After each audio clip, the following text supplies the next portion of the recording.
Okay, these are the condensing units for the home. We've got 2 of them. And these are the electric service disconnects. And the electric service disconnect should not be located behind the units. Both of these, for number 2 and number 1, they're both located behind the units. And they're laced up pretty good here. So we can put this back if everything goes well, you know. I like to clean up as I go if I can. So our disconnects for our condensing units, that's about 55 degrees out here. I'm going to be able to bump these units. I can do that. But to collect any data, to measure any temperatures inside, the data would be erroneous. It would be an exercise. I couldn't use that data to make a determination. And it's really kind of a weak way to, to handle a system. Most techs will tell you that. But for a home inspector, we're looking for the split, is what people call it, I guess. But that doesn't work. Any data I would collect today, it would be, it would not be reliable. We're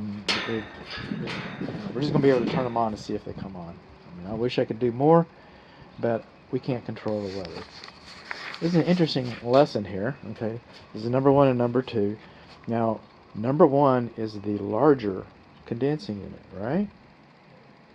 But number 2 is the bigger, has more value. This is a 2-ton system, and this is a 4-ton system. And we learn that, we can ascertain that from our data plate. And our data plate says that this is a 2-ton system.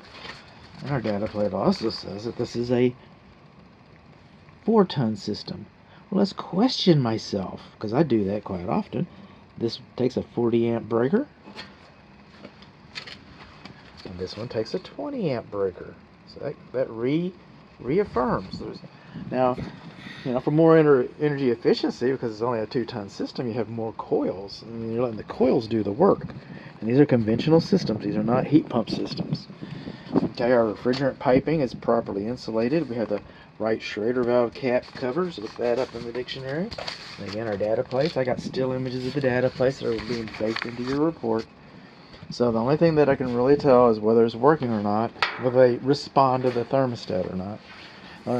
I can tell you that the electric service disconnects are improperly located behind them, and I haven't gotten in to be able to tell you whether they're properly fused or not. So I might have a little more bad news for these guys, but probably not.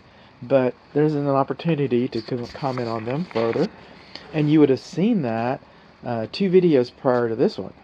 I haven't made that video yet, but I put the videos in the report. Anyway, you'll see. You'll see the electrical will show up before the indoor air handlers, which will show up before the condensing units. So I record this stuff organically, but it's presented in the order of the report, and you'll know then whether these 2 units were properly fused. So really the only thing we learned is that the electric disconnects, to comment on, is the electric service disconnects are improperly located behind the unit. They should be over to the side.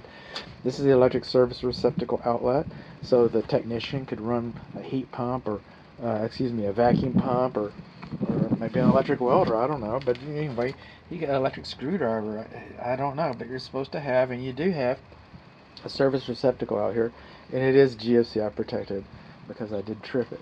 I just hope I can find it. I heard it in the garage. I know it's in the garage somewhere. Disconnects located behind the units. 2-ton, 4-ton. 2 years old. Both of them are using R410A refrigerant, which is a good